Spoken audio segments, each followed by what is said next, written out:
Bonjour à tous, Julien Portfolio. Alors aujourd'hui, nous allons faire une analyse de patrimoine de Julien, 33 ans. Alors c'est pas moi, c'est un autre Julien, donc qui est entrepreneur dans la destruction de nuisibles, hein, donc de cafards, de nids de guêpes, etc. et qui opère sur le secteur de la Savoie et de la Haute-Savoie.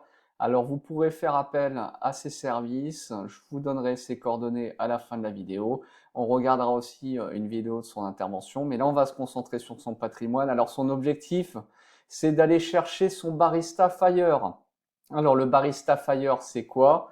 C'est le fait de continuer à travailler tout en touchant des revenus passifs. Alors Julien souhaite cumuler donc des revenus passifs avec son travail, avec son activité d'entrepreneur. Donc je vais vous raconter son historique. Donc il est 100% indépendant depuis janvier 2024. Auparavant, donc il faisait un job lambda dans une grande moyenne de distribution de surface de distribution bio. Donc il cumulait à la fois son activité salariée et aussi un statut auto-entrepreneur. Donc il travaillait 60 à 80 heures par semaine. Donc impossible pour lui de tenir le rythme sur le long terme. Il a cessé son activité salariée pour bosser à son compte à temps plein à 100% depuis janvier 2024. Auto-entreprise de service, il ne doit pas dépasser 77,7 000 euros de chiffre d'affaires sur 2 années consécutives. Donc il y a des années où il peut dépasser forcément. Trésorerie actuelle de l'entreprise à 25 000 euros. Donc l'objectif, c'est d'investir ce pognon d'ici la fin de l'année. Effectivement, c'est peut-être un petit peu beaucoup, hein, de laisser 25 000 euros sur la trésorerie de l'entreprise. DCA chaque mois, donc tous les mois, il renforce à hauteur de 1000 et 4000 euros. Donc entre 1000 et 4000 euros selon son chiffre d'affaires, hein, puisque le chiffre d'affaires est fluctuant et surtout saisonnier, puisque c'est une activité de nuisibles. Donc il y a probablement plus de nuisibles au printemps qu'en hiver. Alors son objectif, c'est quoi? C'est d'avoir un portefeuille à 500 000 avec un taux de retrait annuel à 3,5%. Donc taux de retrait que vous pouvez être à 3,5% une fois par an ou mensuel, hein. Ça revient au même si vous retirez le montant, un montant mensuel, donc divisé par 12, hein, bien sûr. Donc il voudrait vivre, Julien aime bien voyager, il voudrait vivre en Asie, donc 6 mois sur 12 à terme pour concrétiser son Barista Fire, ou alors 8 mois sur 12, donc 8 mois sur 12 en Asie, et quand il rentre en France, donc il travaille 4 mois, il bosse pour son auto-entreprise, et donc selon les objectifs et son montant de portefeuille actuel, il atteindra les 500 000 euros dans 5 ans maximum. Alors on va regarder la composition de son portefeuille et puis j'ai des choses intéressantes à vous montrer, notamment les tickers des ETF Bitcoin et crypto avec détention physique. Donc grâce à Julien, je vais pouvoir vous donner les tickers de ces ETF Bitcoin à détention physique, puisque moi, vous savez que je suis sur FBTC de Fidelity aux États-Unis, et je ne savais pas que ce type de produit existait en Europe.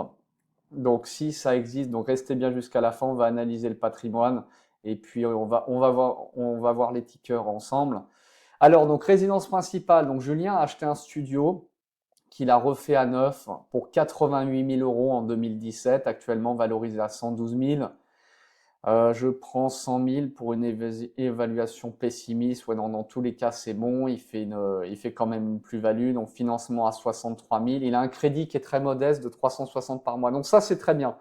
C'est ce que je vous disais. Vous ne devez pas vous mettre au taquet de l'endettement pour la résidence principale. Parce que si si vous vous mettez au taquet de l'endettement, vous ne pourrez pas investir sur des actifs puisque tout sera mobilisé par la mensualité de remboursement du prêt de la maison avec piscine, par exemple, alors que vous devez investir sur des actifs pour aller chercher votre liberté financière ou pour aller chercher un barista fire comme Julien, c'est-à-dire de travailler à 50-50, donc 50% détente et 50% sur l'activité de son auto-entreprise dont il est passionné, d'accord? Donc ça, c'est très bien, il a été modeste, studio acheté, refait à neuf, 88 000, financement 63 000, donc ça, c'est très bien, d'accord? Vous voyez que c'est un bien qui est modeste, qui ne lui a pas coûté cher et qui ne coûte que 360 euros par mois. Donc ça, c'est très bien, bravo Julien, tu n'as pas eu les yeux plus gros que le ventre, donc ça, Je m'incline par rapport à ça, c'est très rare, ce genre de choses. Donc si je revends 100 000, moins 63 000 de crédit, 37 000 de plus-value, mais je ne compte pas le revendre, ça va être ma base ici. Oui, tu vas garder une base fiscale en France pour, euh, pour pouvoir partir en Asie pour les vacances uniquement. Et c'est vrai que l'Asie, ça peut être l'objet d'autres vidéos, c'est une galère pour les visas.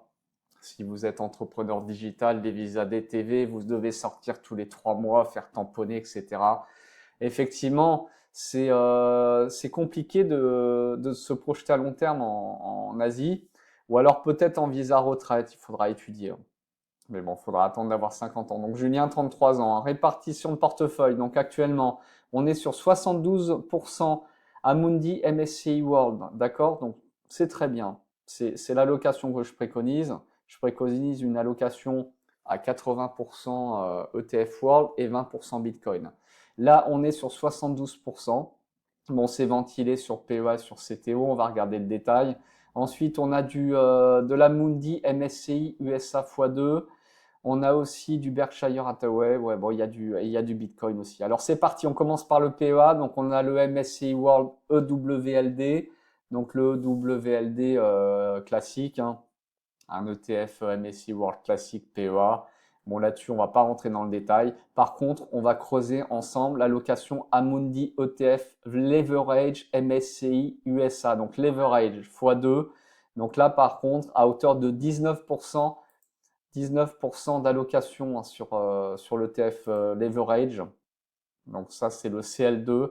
Donc le Amundi ETF Leverage reproduit l'index Leverage x2, d'accord? Donc si ça veut dire que si l'indice fait x2, l'ETF va faire x2, 0,50% de frais. Mais c'est également le cas si l'indice dévisse. Donc faites très attention avec ce type de produit leverage. Donc, cet ETF à effet de levier qui vise à répliquer 2 fois la performance quotidienne de l'indice MSCI USA à la hausse comme à la baisse. Donc, on va regarder les risques associés. Donc, l'ETF amplifie les mouvements quotidiens de l'indice par un facteur de 2. Si l'indice gagne 1% dans une journée, l'ETF vise à gagner environ 2%, moins les frais. Par contre, si l'indice perd 1%, l'ETF perdra environ 2%. D'accord? C'est dans les deux sens, hein. Effet de rééquilibrage quotidien, bêta-slippage, l'ETF est conçu pour répliquer la performance quotidienne de l'indice avec un levier x2 et non sur le long terme en raison du rééquilibrage quotidien dans un marché volatile. La performance de l'ETF peut diverger significativement de celle de l'indice multiplié par 2 sur une période prolongée. Volatilité élevée, cet ETF présente une volatilité significative estimé à 35,33% sur un an. Donc c'est vrai que c'est une volatilité qui est importante. Effectivement, c'est normal puisque c'est un produit à levier. Donc il y a 600 grandes capitalisations américaines sur l'index MSCI USA. Ok, risque de change, effectivement, vous êtes sur de l'USD, hein, mais il y a quand même un risque de change. Vous avez la réplication synthétique puisque vous êtes sur un produit sur un produit avec des actifs US sur PEA, donc effectivement, il est synthétique, d'accord?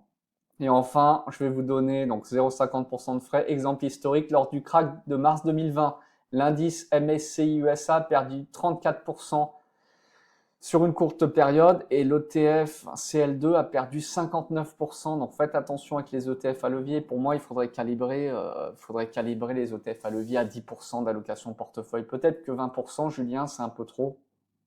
Cela montre que les pertes sont amplifiées, mais une perte totale nécessiterait une chute encore plus dramatique en une journée, ce qui est peu plausible dans des conditions de marché normales, oui. Effectivement, mais attention à la calibration dans le portefeuille. 10%, ça me paraît bien. Peut-être que 20%, c'est un peu trop. D'accord?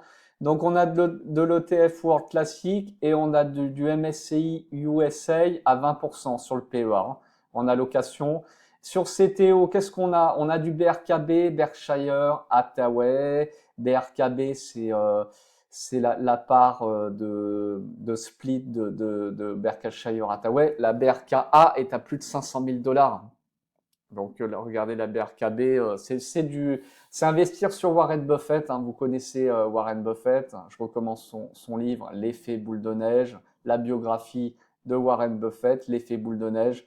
Et donc, son fonds d'investissement, c'est Berkshire Hathaway, donc BRKB. On ne présente pas BRK, Berkshire Hathaway. Ensuite, on a de l'iShares MSCI World Swap. OK, donc ça, c'est un produit MSCI World. D'accord. MSCI World suit les actions de 23 pays développés dans le monde entier. Donc, on a 12% de frais, donc ça, c'est très bien. 0,12, excusez-moi. Donc, c'est très correct. Et ensuite, qu'est-ce que nous avons? Donc, nous avons les deux ETF physiques dont je viens d'apprendre l'existence grâce à Julien. Donc, on va commencer par le HODLX de 21 shares Crypto Basket. Alors, HODLX, c'est un ETP qui suit un panier de 10 principales crypto-monnaies. Donc, on a 10 cryptos dedans. On a du Bitcoin, de l'Ethereum et d'autres actifs numériques majeurs. Détention physique. Alors ça, c'est très bien. Détention physique, cela signifie que les actifs numériques comme Bitcoin et Ethereum sont réellement détenus par l'émetteur et stockés en cold storage par un dépositeur de grade institutionnel tel que Coinbase pour réduire les risques de piratage. Coinbase qui est dépositaire de BlackRock, de Ibit aux US. Si vous avez accès aux ETF US, vous avez deux acteurs majeurs dans le custodied storage. Vous avez FBTC de Fidelity que j'ai choisi et vous avez le Ibit de BlackRock, BlackRock qui passe par Coinbase. Le site de 21 shares précise que les actifs sont conservés en sécurité par un gardien spécialisé. Ok, d'accord, très bien. Donc c'est un ETF avec plusieurs cryptos. Et nous avons le VBTC. Donc VBTC, donc c'est un ETF qui est Bitcoin.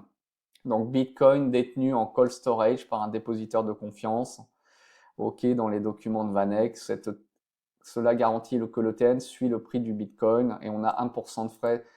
Ouais, donc le 21 share, on avait combien? On a 0,49 et le Vaneck, on a du 1%, d'accord? Donc écoutez, donc ça c'est très bien. Donc je vous invite à creuser si vous voulez de la détention physique. Alors moi personnellement, je vais que sur le Bitcoin, je suis à 20% de DCA sur FBTC. Donc j'irai pas sur les autres cryptos, éventuellement un peu sur Ethereum. J'ai un peu d'Ethereum également, mais j'irai sur les DCA. Alors, je parle sur du 100% Bitcoin. J'irai sur du Bitcoin à 100%. Donc là, vous avez VBTC. Alors ensuite, on a un patrimoine net donc pour Julien à 367 000. Donc regardez, vous avez vu la résidence principale. Résidence principale, on a 15 000. Je ne sais pas s'il a inclus là le montant. D'accord, c'est le montant net, c'est le patrimoine net. Donc d'accord, il y a la dette en cours. Ok, d'accord. Mais si on prend la valorisation du bien, on est à 30%. Doit être à 20% d'allocation peut-être, puisqu'il a dit que c'était évalué à 100 000 en tranche basse. Allez, 25%. Écoutez, c'est très bien. Avec une part action à 70%. Et puis, par contre, peut-être la poche de cash, Julien, je trouve qu'elle est importante. Tu n'es pas propriétaire bailleur, donc tu n'as pas de risque de te faire ravager un appartement, de te le faire squatter, de payer des frais d'avocat, des frais de rénovation d'appartement. Je trouve que la poche de cash est un peu élevée. Si j'étais toi, bon, je garderais 10 000, allez, on va dire 12 000. Ça fait quoi? Ça fait 2 000 par mois sur 6. Tu gardes 12 000. Et là, c'est vrai que ça te fait 22 000 à investir. Allez, les 22 000, tu peux faire un DCA tu peux les faire si tu veux sur 22 mois, mais tu peux les faire sur un an. Et tu investis 2 000 euros par mois. Mais je ne garderai pas dans un monde avec une inflation à 2 chiffres autant d'argent. Donc patrimoine net, donc ça c'est très bien, on a une belle évolution. Donc son objectif c'est un taux de retrait donc du portefeuille à 3,5%. 3,5%.